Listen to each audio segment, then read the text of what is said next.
प्यारे बच्चों, अस्सलाम वालेकुम वरहमतुल्लाहि वबरकातुह। क्या हालचाल, कैसे मिजाज है? So welcome back to the enlighten classes. हम लोग डिस्कस कर रहे थे अपना चैप्टर सॉलिड स्टेट, है ना। और सॉलिड स्टेट में आज हम लोग डिस्कस करेंगे density of unit cell. Clear? एक यूनिट सेल की डेंसिटी क्या होगी, ये हम लोग डिराइव करेंगे अलग अलग टाइप के यूनिट सेल के लिए। इनफैक्ट कोई भी सॉलिड अगर क्रिस्टलाइज हो रहा है, उसका पूरा एक लैटिस है, तो हम क्या बोलेंगे, जो यूनिट सेल की प्रॉपर्टी होगी वही पूरे लैटिस की प्रॉपर्टी होगी। ऐसा क्यों? बिकॉज यूनिट सेल खुद उस लैटिस का एक पार्ट है। समझ मारी बात? लाइक जैसे अगर हम लोग बात करें कि साहब ये रड है जिसका यूनिफॉर्म डेंसिटी अगर है, तो आप क्या बोलोगे? इस पूरे रड की डेंसिटी चेक करने के लिए अगर आपने सिर्फ इतना पार्ट काट लिया, इसकी डेंसिटी अगर आपने निकाल लिया, तब क्या बोलोगे? जो इतने पार्ट की डेंसिटी होगी वही पूरे रड की डेंसिटी होगी। यस और नो? क्लियर? समझ मारी बात? ठीक। क्यों भाई? तो आप क्या बोलोगे? जो अपना डेंसिटी है वो क्या होता है? इंटेंसिव प्रॉपर्टी होता है ना। थर्मोडायनेमिक्स में हम लोग पढ़ते हैं डेंसिटी क्या है? इंटेंसिव प्रॉपर्टी है। ठीक।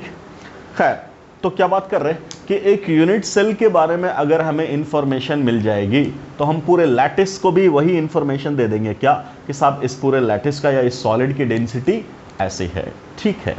तो सबसे पहली बात, डेंसिटी का जो फॉर्मूला होता है, डेंसिटी को हम लोग या तो डी से शो करते हैं या रो से शो करते हैं, जो कह लो, है ना। तो हम लोग क्या बोल रहे हैं कि साहब जनरली डेंसिटी का अपना फॉर्मूला क्या है? तो बोलेंगे density is equal to mass divided by volume. ये बात करते हैं हम लोग, है ना। मास पर यूनिट वॉल्यूम को ही हम लोग क्या बोलते हैं बेटा? डेंसिटी। क्लियर? किसकी डेंसिटी निकालने जा रहे हैं? ऑब्वियसली यूनिट सेल की। किसकी निकाल रहे हैं? यूनिट सेल की। तो ऑब्वियसली मास भी किसका लोगे आप? यूनिट सेल का ही लोगे, है कि नहीं? हम क्या बोल रहे हैं, डेंसिटी हमें किसका चेक करना है? तो बोल रहे हैं यूनिट सेल का। तो मास भी किसका होना चाहिए? यूनिट सेल का। और वॉल्यूम भी किसका होना चाहिए? यूनिट सेल का। बस अगर हमें इतनी चीज पता चल गई तो हम आराम से क्या निकाल देंगे? डेंसिटी निकाल देंगे। अब आराम से समझो, कोई भी यूनिट सेल है, कोई भी यूनिट सेल, मान लो हमने बोला ये सिंपल क्यूबिक यूनिट सेल है, ऐसा एक सिंपल क्यूबिक यूनिट सेल अपने पास। ठीक। तो सिंपल क्यूबिक में पार्टिकल कहाँ है? यहाँ है, यहाँ है, यहाँ, चारों कॉर्नर पे ऊपर और चारों कॉर्नर नीचे, यही तो पार्टिकल्स है ऑब्वियसली। क्लियर? अगर मैंने कहा कि इस यूनिट सेल का एज लेंथ ए है, क्लियर, तो मुझे बता दो इसका वॉल्यूम क्या हो जाएगा? तो डेफिनेटली आप क्या बोलेंगे? वॉल्यूम इज इक्वल टू क्या? A cube. Why? Because it is a cube. Clear? कोई दिक्कत? जो एज लेंथ है उसका क्यूब, ये वॉल्यूम निकल गया आपका। तो एक पार्ट तो निकल गया। जब एक पार्ट निकल गया, अब अगला पार्ट क्या बचा? इस यूनिट सेल का मास, इस यूनिट सेल का मास। ठीक है। अगर हम बात करें मास ऑफ यूनिट सेल, तो तुम बोलोगे what is unit cell in fact? तो क्या बोलोगे? It is simply arrangement of particles in 3 dimension. Clear? तो तुम क्या बोलोगे? तुम क्या बोलोगे? सिंपली क्या बोलोगे? यूनिट सेल का मास बराबर क्या? Mass of particles in the unit cell.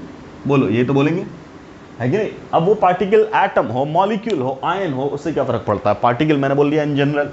Clear? तो उसके अंदर जितने भी पार्टिकल हैं उन सब का मास निकाल लेंगे, वही यूनिट सेल का क्या हो जाएगा? बोलो, मास। अब मुझे बताओ, अब अगर बोल रहे सारे पार्टिकल का मास का सम, तो इन जनरल हम लोग क्या बोल रहे हैं कि अगर मोनो एटॉमिक सिस्टम है तो हम क्या बोलेंगे? मान लो यहां भी सोडियम, यहां भी सोडियम, यहां भी सोडियम, यहां भी सोडियम, हर एक कॉर्नर पे मान लिया कि सोडियम या कोई भी मेटल m है। क्लियर? तो हम एक पार्टिकल का मास निकाल देंगे, इनटू नंबर ऑफ पार्टिकल निकाल देंगे, बस काम खत्म। तो क्या बोलेंगे? क्या बोलेंगे यहां पे? मास ऑफ सिंगल पार्टिकल, ठीक है, into number of particles. Clear? है कि नहीं? Number of particles. समझ मारी बात? कोई दिक्कत? ओके। एक पार्टिकल का मास निकाल दो और नंबर ऑफ पार्टिकल से मल्टीप्लाई कर दो। ठीक है। एक पार्टिकल के मास को हम लोगों ने बोला W, ठीक, और नंबर तो हम लोग जानते ही हैं Z होता है कि नहीं?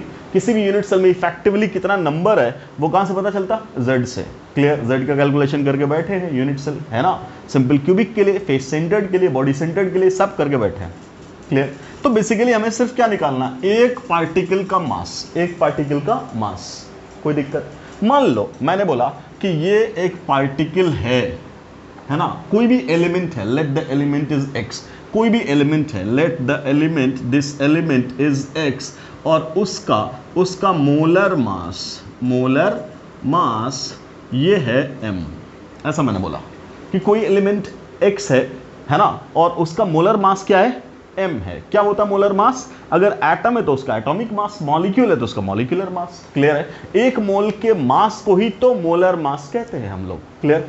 तो अगर कोई एलिमेंट x है, उसका मोलर मास m है, इसका मतलब क्या, उसके एक मोल पार्टिकल का मास कितना है बेटा, m है। क्लियर? ठीक है, तो m जो है वो कितने का मास है बोलिए, एक मोल पार्टिकल का। समझ में आ रही बात? तो 6.022 into 10 to the power 23 particles का मास कितना है, बोलो बोलेंगे m, क्या, ग्राम, बोलेंगे ना, क्या है, m ग्राम, ग्राम पर मोल ही तो लिखते हो, है ना। तो एक मोल या एवोगाड्रो नंबर ऑफ पार्टिकल का मास कितना है, m ग्राम। क्लियर? तो इसलिए एक पार्टिकल का मास क्या लिखोगे तुम, बोलो, एक पार्टिकल का मास कितना लिखेंगे, तो m divided by 6.022 into 10 to the power 23। Clear है कि नहीं? क्या हो जाएगा, ग्राम।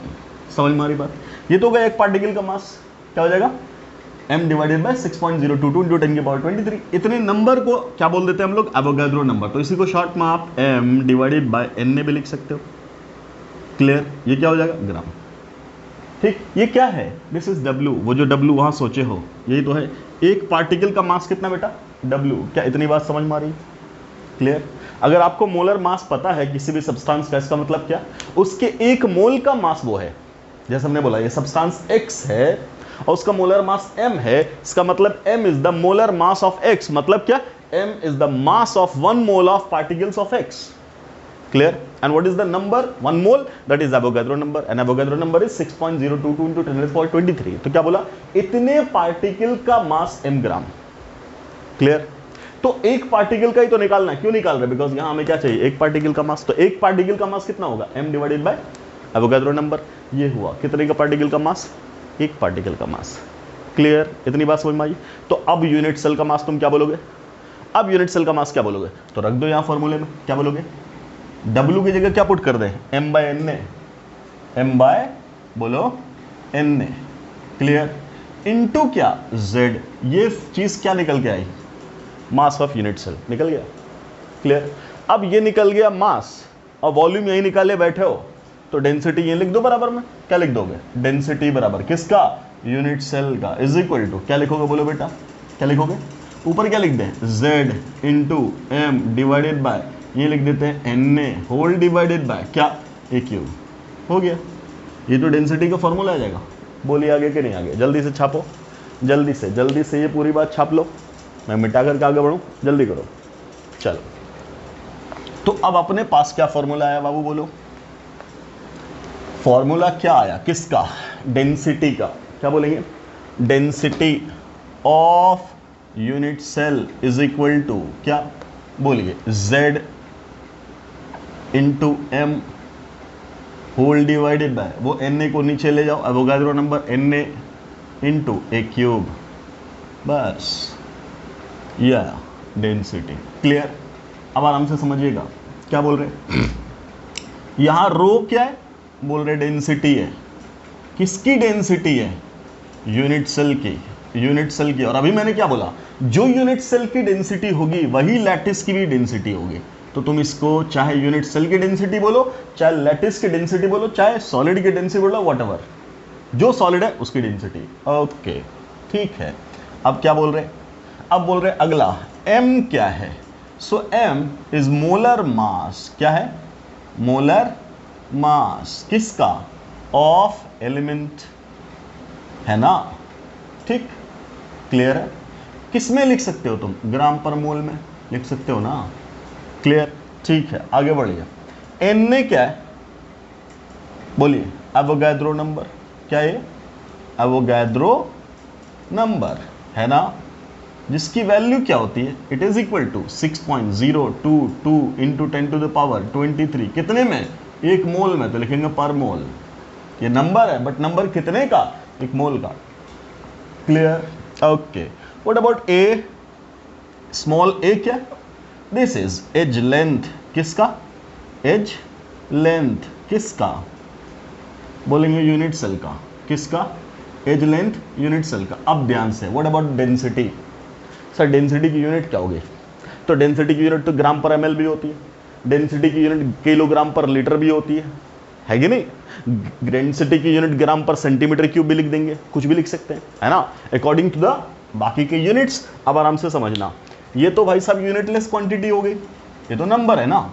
अच्छा जेड लिखा नहीं, जेड क्या है भाई साहब, Z, Z effective number of atoms लिख दो, पार्टिकल्स लिख दो, जो लिख दो, per unit cell, per unit cell. अच्छा तो Z की तो कोई यूनिट नहीं है। अच्छा इसको क्या बोले, पर मोल, क्या लिखे, पर मोल, और ऊपर क्या, ग्राम पर मोल, तो ये पर मोल, ये पर मोल ऊपर नीचे हो जाएगा कैंसिल, बचा क्या, यहां से क्या आया, ग्राम, यहां से क्या आ रहा है, ग्राम, और इसकी यूनिट ही तो डिसाइड होनी है, ये क्या है, लेंथ, लेंथ की यूनिट क्या होती है, मीटर, और क्या लिख सकते हो, डेसीमीटर, और क्या लिख सकते हो, सेंटीमीटर, और क्या लिख सकते हो, माइक्रोमीटर, और क्या लिख सकते हो, मिलीमीटर, और क्या लिख सकते हो, नैनोमीटर, और क्या लिख सकते हो, आंगस्ट्रॉम, और क्या लिख सकते हो, पिकोमीटर, फेम्टोमीटर, जो भी लिखते चले जाओ, एक्सेट्रा एक्सेट्रा।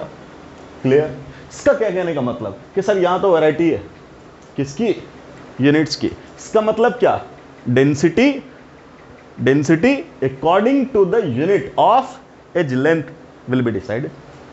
क्लियर, या वो आपसे पूछेगा डिसाइड क्या, कि ग्राम पर सेंटीमीटर क्यूब में निकालो, या ग्राम पर मीटर क्यूब में निकालो, या ग्राम पर एमएल निकालो, तो एमएल लिखने के लिए हम लोग क्या जानते हैं, 1 सेंटीमीटर क्यूब को ही 1 मिलीलीटर बोलते हैं, है ना, जानते हैं हम लोग शुरू से, ठीक है, और 1 डेसीमीटर क्यूब को ही हम लोग 1 लीटर लिखते हैं।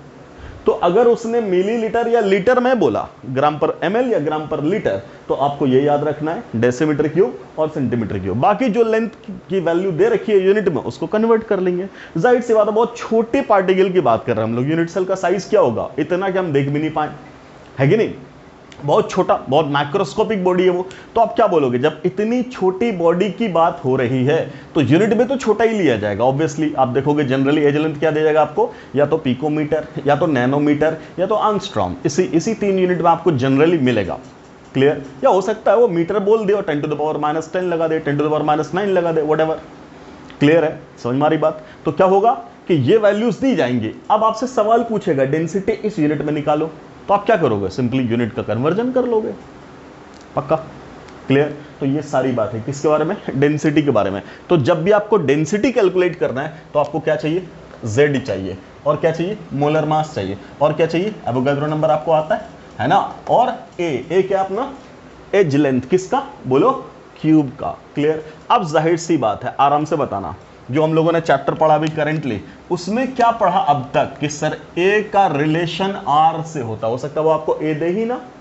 देखो कोई भी टॉपिक का क्वेश्चन करना आसान कब हो जाता है, जब उसके डोमेन को पकड़ लो, है ना, कि साहब क्या क्या सवाल वहां से पूछा जा सकता है।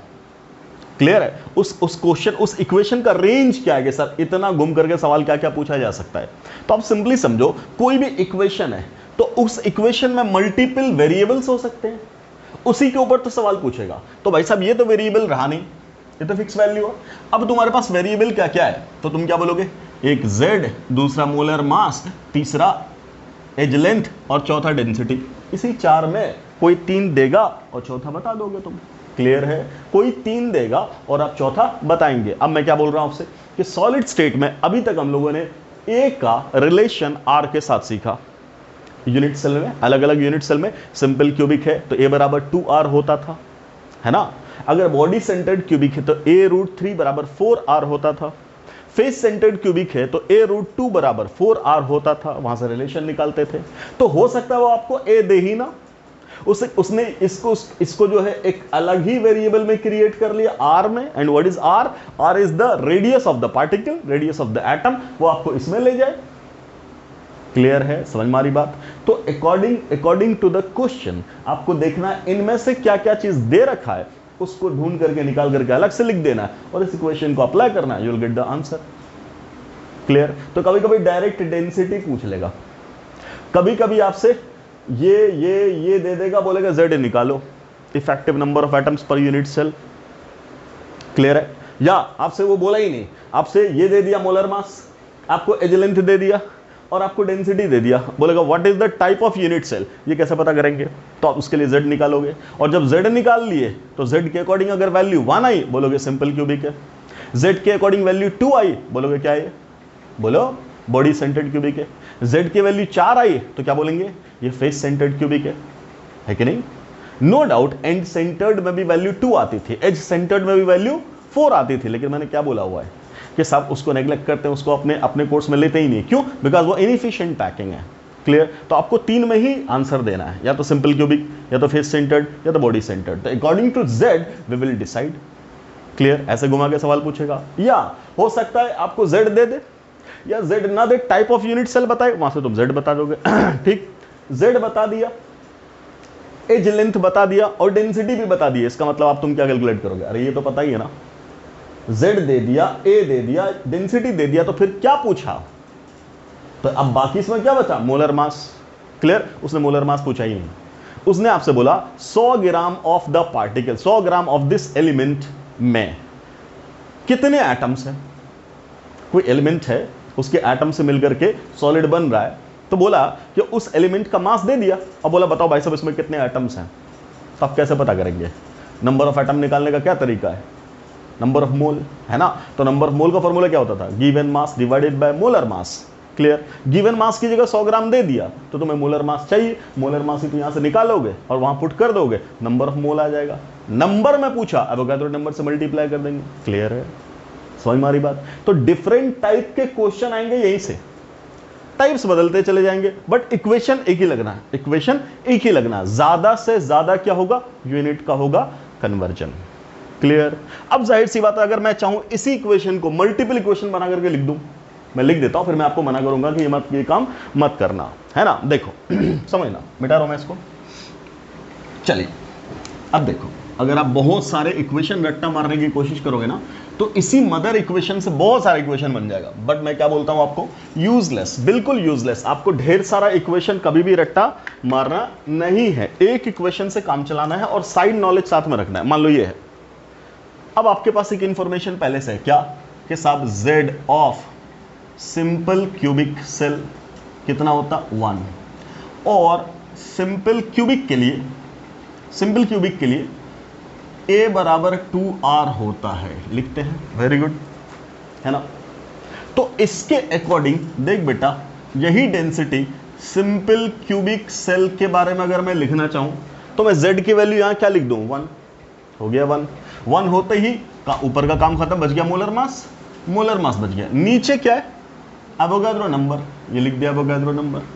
क्लियर? इनटू a बराबर क्या है? 2r, और 2r का क्यूब करोगे तो 2 दूना 4 दूना 8, 8r क्यूब। लो, इसी को जब स्पेसिफाई कर दिया सिंपल क्यूबिक के लिए, एक नया फॉर्मूला तैयार है। ठीक है सर। अगला इसी में मान लो अगर मैं आपसे बोलूं z of body centred cubic, तब क्या बोलेंगे? 2 होता है। और बॉडी सेंटर्ड के लिए क्या बोलते हैं? a√3 बराबर 4r, या यूं कह लो a बराबर 4r बाय √3, ऐसा, है ना? तो अगर यहां से निकालने हैं डेंसिटी बॉडी सेंटर्ड क्यूबिक का, तब तुम क्या लिखोगे? बोलो, ऊपर क्या आ जाएगा? z की वैल्यू 2, तो 2m whole divided by Avogadro number तो है ही, इनटू अब क्या करोगे? बोलो, a की वैल्यू रखेंगे, कितनी रखेंगे? 4r बाय √3, तो यहां नीचे क्या आ जाएगा? बोलो, 4 चौके 16 चौके 64, है ना? और 3√3 नीचे, तो वो चला जाएगा ऊपर, तो ऊपर चला गया 3√3। क्लियर? और हो गया r क्यूब, इसको काट देंगे तो हो जाएगा 32। तो ये क्या बन गया? बोलो, बॉडी सेंटर्ड क्यूबिक का डेंसिटी बराबर क्या? बोलिए, क्या हो गया ऊपर? 3√3m होल डिवाइडेड बाय कितना? बोलो, 32Na इंटू आर क्यूब। ये फॉर्मूला बन के आया किसके लिए? किसके लिए बन के आया? बॉडी सेंटर्ड क्यूबिक के लिए। अच्छा, यही चीज फेस के लिए बोले अगर तब तो क्या बोलोगे तुम? फेस सेंटर्ड के लिए z की वैल्यू क्या होती? बोलो, फेस सेंटर्ड क्यूबिक के लिए क्या होती?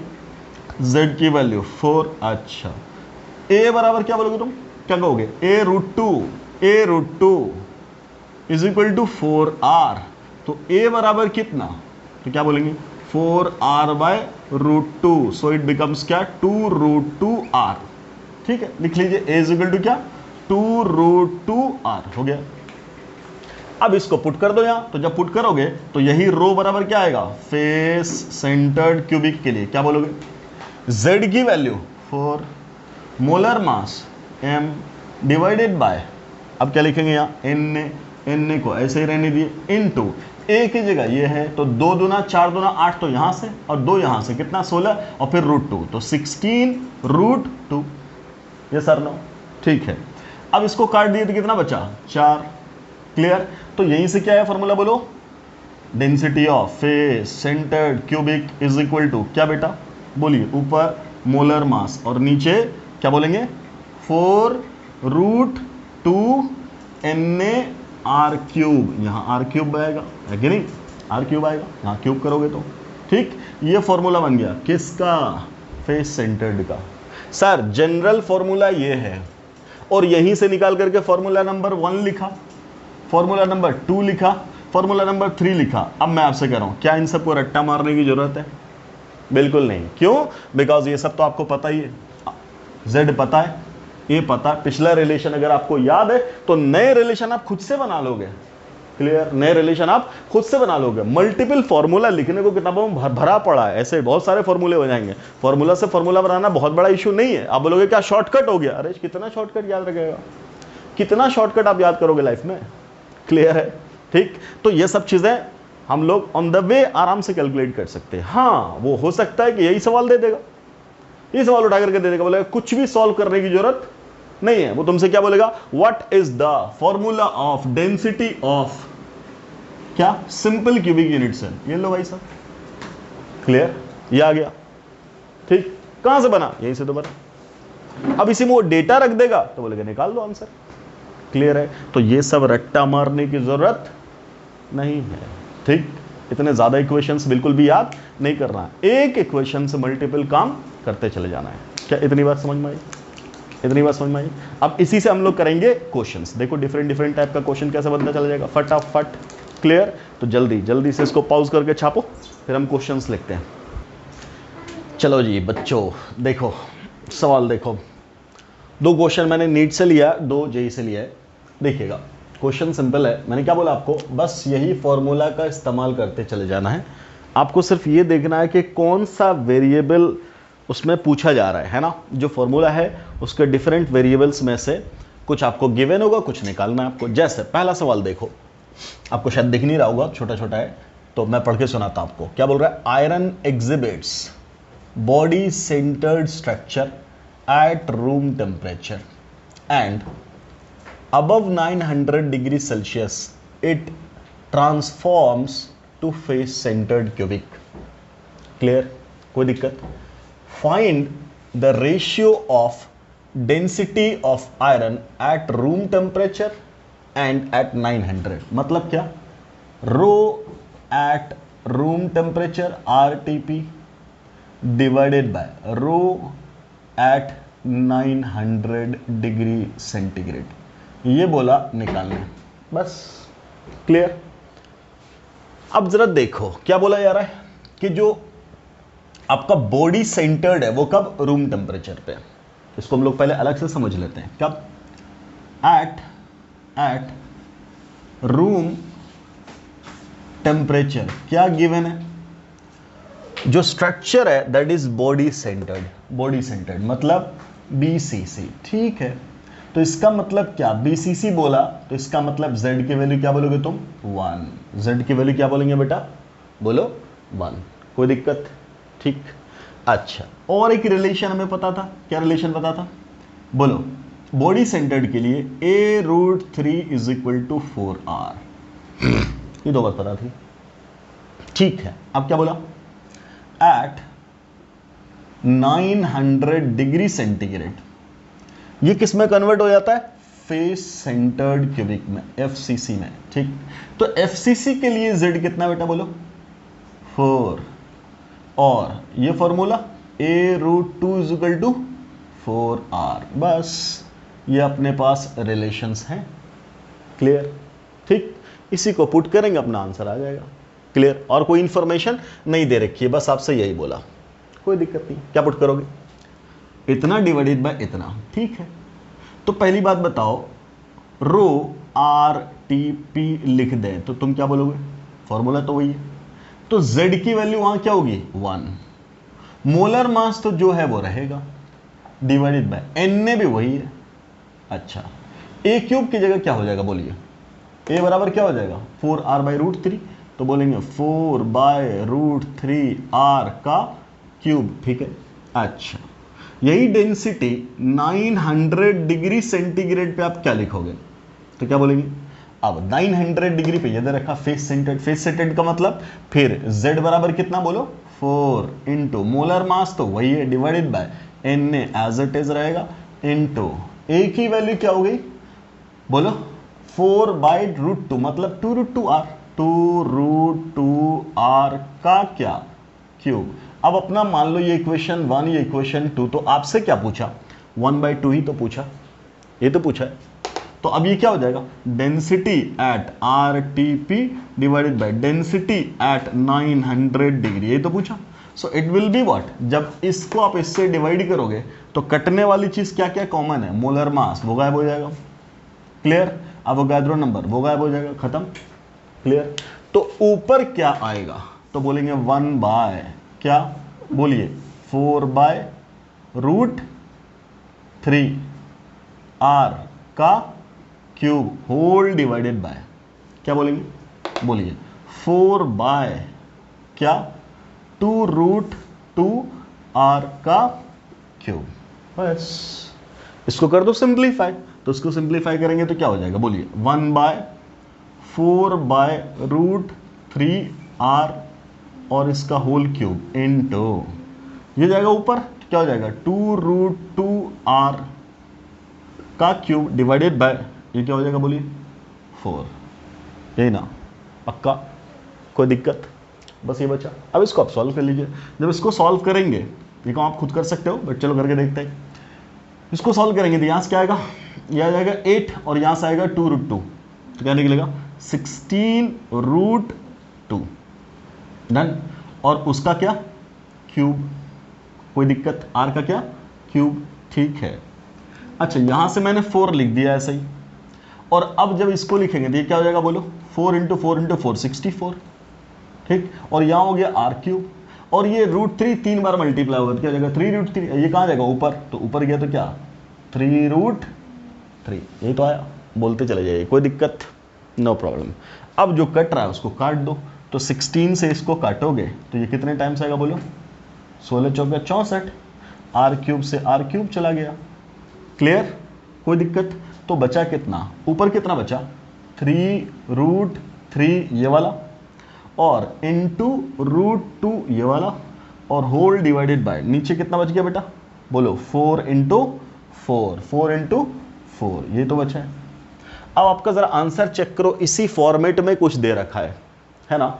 तो अगर हम इसको काट दें किससे, इस √2 से, तो यहाँ क्या मिलेगा 2√2, तो इसको लिख सकते हैं 3√3 डिवाइडेड बाय 8√2, ऐसा कुछ आंसर आना चाहिए। 3√3 डिवाइडेड बाय 4√2, 3√3 डिवाइडेड बाय 4√2, एक बार चेक कर लेना कहीं मिस प्रिंटिंग हो।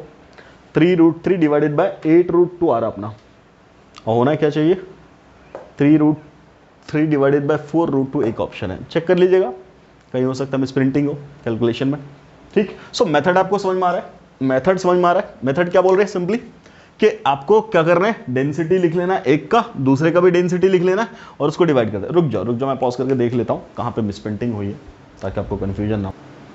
ओहो भाई साहब, ये तो इधर ही मिस प्रिंटिंग हो गया, सॉरी, वेरी वेरी सॉरी। देखिए क्या दे रखा है, आपको बॉडी सेंटर्ड बोला ना, क्या बोल रहा है, बॉडी सेंटर्ड स्ट्रक्चर। तो at room temperature body centred structure है, और बॉडी सेंटर्ड के लिए z की वैल्यू 1 नहीं होता, कितना होता, 2। यहां हो गया था मिस्टेक, क्या, z की वैल्यू क्या, 2 है ना। और फेस सेंटर्ड के लिए एक बार फिर से चेक कर लो, z की वैल्यू क्या हो जाएगी बॉडी सेंटर्ड के लिए 2, और a√3 = 4r, ये तो ठीक है। और फेस सेंटर्ड के लिए z की वैल्यू 4 और a√2 = 4r, बस अब ठीक है। तो अब आप क्या कहोगे, ये वाला कहाँ है, बॉडी सेंटर्ड, बॉडी सेंटर्ड का मतलब यहाँ पुट करेंगे z की वैल्यू कितनी, 2, ये पुट कर दीजिए 2, ठीक है, यहाँ कर दिया। तो ये इतनी वैल्यू रहेगी, इतनी वैल्यू रहेगी। अब आप यहाँ आएंगे तो इतना डिवाइडेड बाय इतना किया है, तो यहाँ 1 के बजाय क्या रहेगा, 2, बस यही हो गई गड़बड़, ये रह जाएगा 1 की जगह 2। Clear, clear. तो अब यहाँ क्या आएगा बोलिए बेटा, अब ये रख दिया आपने, तो अब क्या आएगा, अब क्या आएगा बोलो। अगर हम ये रख दें, चलो 2 यहाँ मल्टीप्लाई कर देते हैं, यहाँ 2 मल्टीप्लाई कर देंगे, तो यहाँ भी क्या हो जाएगा, 2 मल्टीप्लाई हो जाएगा। और जब ये 2 मल्टीप्लाई हो जाएगा तब ये 2 कट जाएगा, और जब ये 2 कट गया तो यहाँ 4 रह गया, 4√2, बस आपका ये है। So there was a silly mistake, है ना, और सिली मिस्टेक की वजह से ही प्रॉब्लम फंस गया। तो ऐसा होता है एग्जाम में, तो और ज़्यादा आपको प्रेशर रहेगा, तो वहाँ तो सिली मिस्टेक्स होते ही होते हैं, आपको आता है बट मिस हो गया तो काम खत्म। क्लियर। और मान लो चलो या तो ऑप्शन नहीं था अपने पास, तो एक बार चेक भी कर लिया, कभी कभी क्या होगा, ऑप्शन अगर यही दिया होता क्या 3√3/4 8√2, तो हम लोग तो क्या बोलते हैं कि साहब वही आंसर है, फटाक से मार देते हैं। तो ऐसी गलतियां होती हैं। खैर, तो आप कैलकुलेशन मेथड देखो, मेथड आपका इंपॉर्टेंट है ना, मेथड आपका इंपॉर्टेंट है कि साहब कैसे कैलकुलेट करना है। ठीक, so this was a very simple question. ठीक, क्लियर। नीट 2000 कब पूछा गया बोलो, नीट 2018 में, 2018 में ये पूछा गया सवाल। चलिए अगला क्वेश्चन पे आते हैं। नेक्स्ट क्वेश्चन देखो, अगला सवाल क्या है, अगला क्वेश्चन आपका कहता है कि साहब ए metal has FCC lattice face centred बोला। ठीक, तो पहले ही FCC पता चल गया, अगर आपको FCC अगर आपको पता चल गया तो आप फौरन क्या लिख दोगे, z की वैल्यू 4। क्लियर।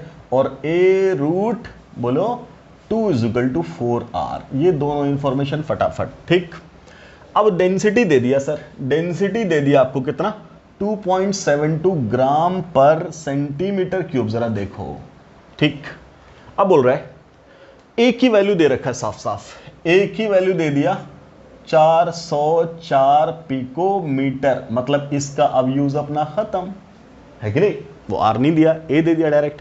ठीक है, पूछा सीधा क्या, find out molar mass. Molar मास बताइए किसका, मेटल का। क्या बोल रहा है सवाल सुनो, a metal has FCC lattice with edge length 404 picometre and density 2.72 gram per centimetre cube, find out molar mass of the metal. These are 4 options. Clear.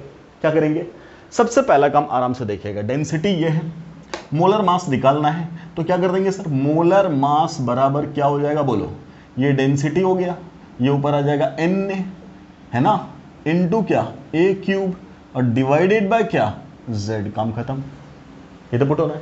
ठीक है, पुट द वैल्यू, तो m बराबर डेंसिटी क्या बेटा, density is किधर, density यहाँ है, कितना 2.72 ग्राम पर सेंटीमीटर क्यूब, यही ना, अरे सेंटीमीटर क्यूब। क्लियर। अच्छा, Na की वैल्यू पुट कर देंगे 6.022 इंटू 10⁻23, खत्म। A की वैल्यू का करना है क्यूब, उसी को बस ढंग से देखना है। अच्छा, Z कितना आ गया अपना 4, ये वैल्यू यहां पुट कर देंगे, कोई तकलीफ। अब बोलिए जरा A क्या पुट करेंगे आप, तो A कितना दे रखा है 404 पिकोमीटर, ये कितना दे रखा है पिकोमीटर। हमें क्या पिकोमीटर में चाहिए, नहीं, किस में चाहिए बोलिए, A का क्यूब करेंगे। यहां क्या है बोलो, यहां क्या है पर सेंटीमीटर क्यूब, तो इस सेंटीमीटर क्यूब को कटना पड़ेगा ना, तो किससे कटेगा, A³ से कटेगा, तो A को आपको कहां ले जाना पड़ेगा बोलो, कहां ले जाना पड़ेगा, सेंटीमीटर क्यूब में। अच्छा, आराम से, A बराबर दे रखा है 404 पिकोमीटर, आराम से बताना 1 पिकोमीटर बराबर कितना होता, तो बोल देते 10⁻12 मीटर, कितना होता 10⁻12 मीटर। क्लियर। तो सेंटीमीटर में कितना हो जाएगा, 10⁻10 सेंटीमीटर होगा। क्लियर। 1 मीटर बराबर 100 सेंटीमीटर, तो इतना हो गया। बस अब आपको क्या पुट करना है, इसी की वैल्यू पुट करनी है A की, कितना पिकोमीटर से सेंटीमीटर ला करके। क्लियर। पिकोमीटर से सेंटीमीटर ला करके, तो आप क्या बोलोगे, कितना पिकोमीटर दे रखा है, 404, तो क्या बोलेंगे 404 इंटू 10⁻⁻10 सेंटीमीटर, और इसका हो जाएगा क्यूब, क्लियर, और डिवाइडेड बाय ये नीचे वाला क्या 4, इसको आप सॉल्व कर लीजिएगा, you will get the answer, clear. जैसे ही आप इसको 3 बार मल्टीप्लाई करोगे तो ये 10⁻30 आएगा, और यहाँ देखो यहाँ क्या दे रखा है 10 की पावर कितना 23, तो -30 और यहाँ +23, तो ये तो यहीं आ जाएगा -7, और फिर इन सब से मल्टीप्लाई होकर के आपका आंसर निकल जाएगा, क्लियर। तो ये काम कर सकते हैं, बोलिए इसको क्या करना पड़ेगा, 4 बार मल्टीप्लाई करना पड़ेगा, 3 बार मल्टीप्लाई करना पड़ेगा, तो ये आप सॉल्व कर सकते हो। तरीका देखो, पहले क्या बोला मैंने क्या बोला, मोलर मास निकालना है, ठीक। तो इसमें मेन काम क्या था, मेन काम था कि साहब जो आपका यूनिट कन्वर्जन है वो करना है। ये किसमें दे रखा, पिकोमीटर में, और डेंसिटी किसमें दे रखा, ग्राम पर सेंटीमीटर क्यूब में। तो आपको क्या करना पड़ेगा, पिकोमीटर को सेंटीमीटर क्यूब में बदलो, मतलब क्या, पिकोमीटर को सेंटीमीटर में बदलो, ताकि ए क्यूब हो तो ए क्यूब के पास सेंटीमीटर क्यूब आ जाएगा, तो ये सेंटीमीटर क्यूब कट जाएगा, क्लियर। यहां सेंटीमीटर क्यूब कहां है, नीचे, और यहां सेंटीमीटर क्यूब जब निकलेगा कहां, ऊपर, वो दोनों कट जाएगा, तो क्या आना चाहिए, मोलर मास किसमें आना चाहिए, ग्राम पर एमएल में, ग्राम पर मोल में, क्लियर। तो ये ग्राम तो रह ही जाएगा, और ये पर मोल ही तो है, क्लियर, कोई दिक्कत। तो ये सवाल था नीट 2013 का, ठीक। अगला क्वेश्चन डिस्कस करते हैं हम लोग, सीधे नेक्स्ट क्वेश्चन। अगले सवाल में देखो क्या कॉन्सेप्ट है,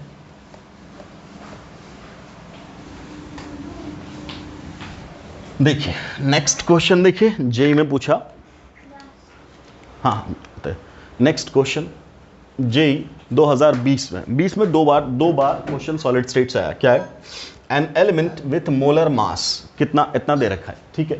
मोलर मास दे दिया भाई, कितना दे दिया मोलर मास, 2.7 इंटू 10⁻⁻2 किलोग्राम पर मोल, ठीक है, इतना दिया molar mass.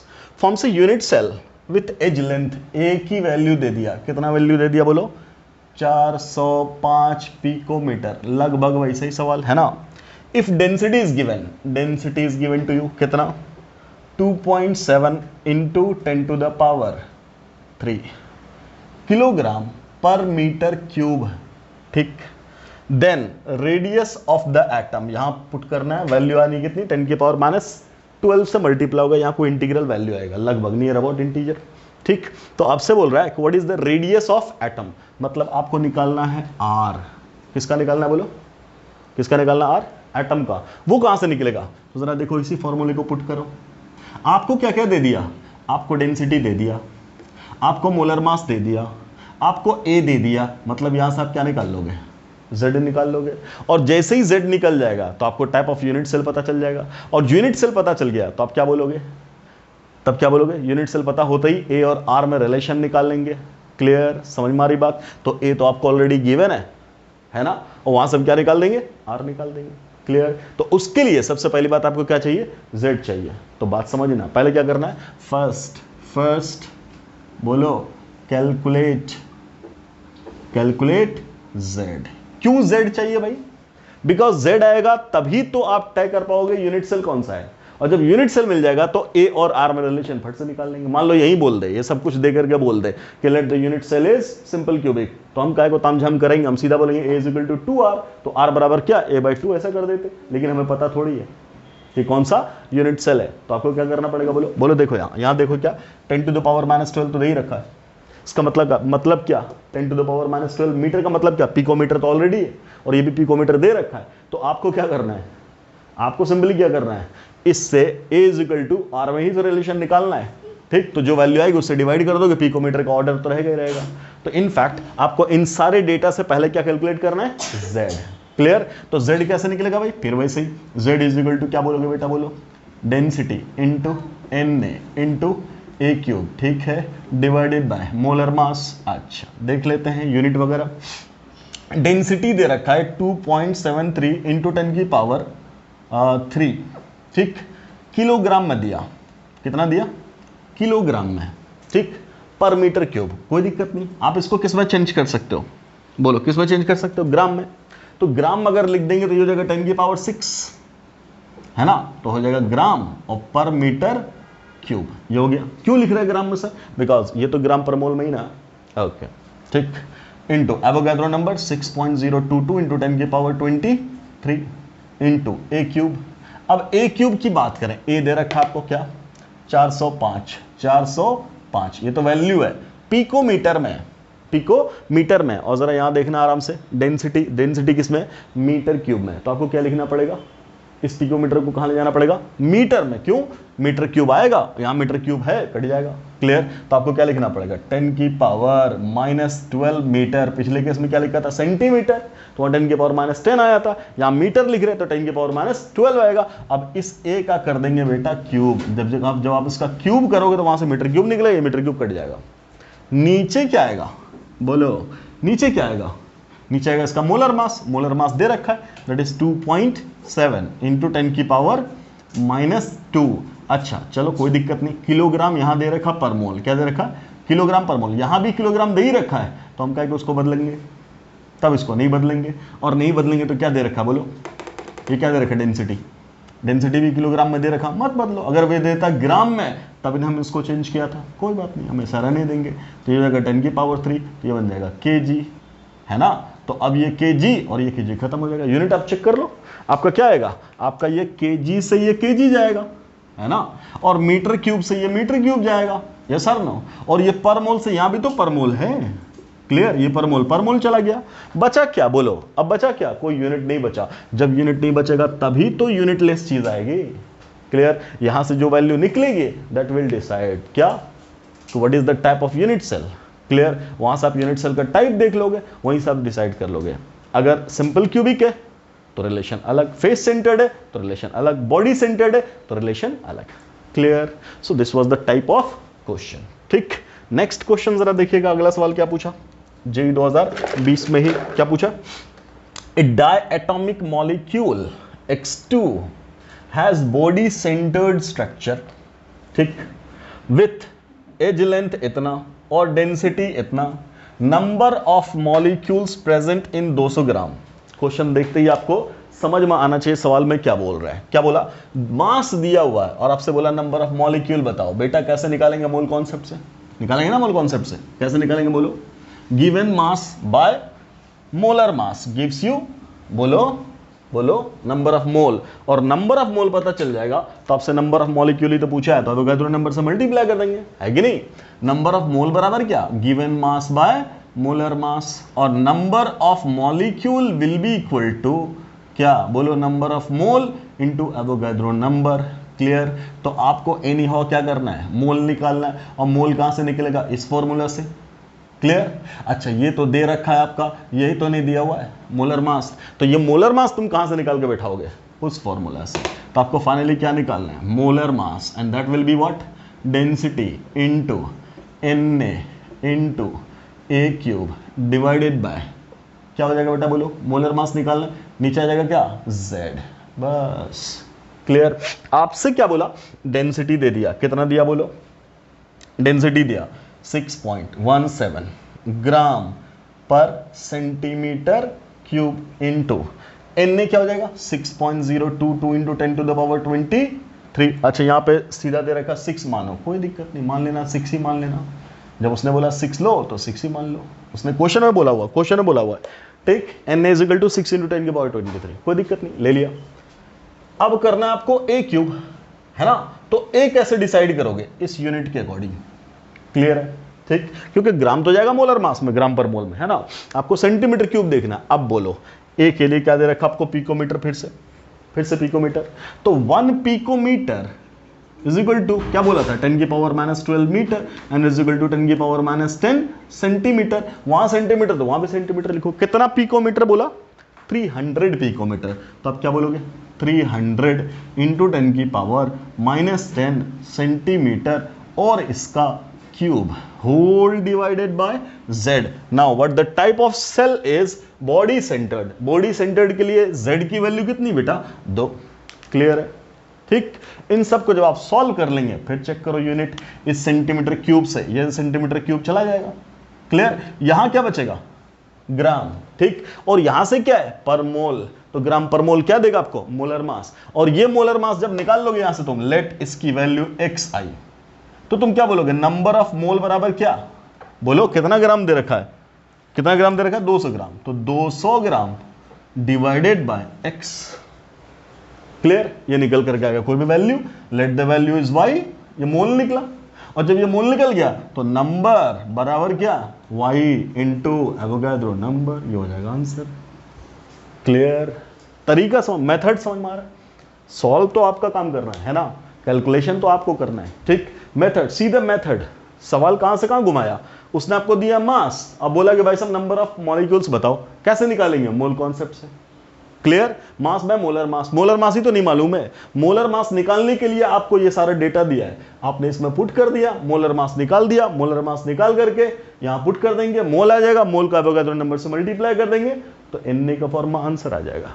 Clear, so these are the type of questions based on density. Clear है, तो मैंने 4 ही क्वेश्चन आपको प्रैक्टिस के लिए दिया है कि नीट में भी पूछा गया 2018 में, और नीट में 2013 में भी पूछा गया, जेई में 2020 में, जेई में 2020 में, जेई में 2019 में भी पूछा है, और जेई में 2019 में दूसरी बार भी पूछा है। क्लियर, तो जेई में कंसिस्टेंटली पूछ रहा है ये क्या, 20 में भी पूछा, 19 में भी पूछा, और नीट में तो 18 में पूछा ही है, तो इसलिए मुझे लगता है इस बार नीट 2021 में डेंसिटी से क्वेश्चन आने की संभावना ज्यादा है।